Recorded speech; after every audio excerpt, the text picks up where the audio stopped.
Hello বন্ধুরা, আমি শম্পা। আমার নতুন একটি ভিডিওতে তোমাদের সকলকে স্বাগত জানাই। আজকে বানাচ্ছিলাম চিড়ের পোলাও।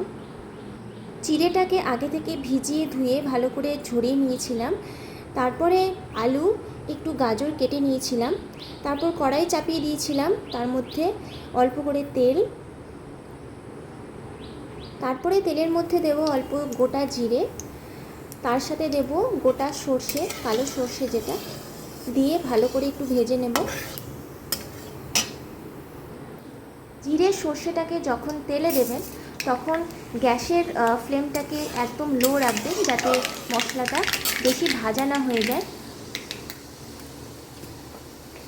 এবার তারপরে অ্যাড করব আলু।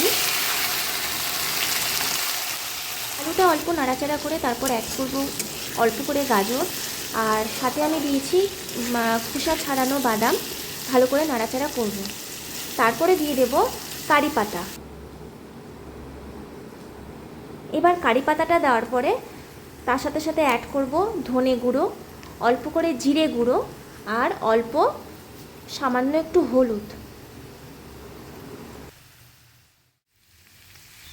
বেশ খানিকক্ষণ নাড়াচাড়ার পরে তারপরে অ্যাড করব অল্প করে সামান্য চিনি। চিনিটা দেওয়ার পরে তারপরে আরেকটু ভালো করে নাড়াচাড়া করতে হবে। তারপরে অ্যাড করে দেব স্বাদ মতো নুন।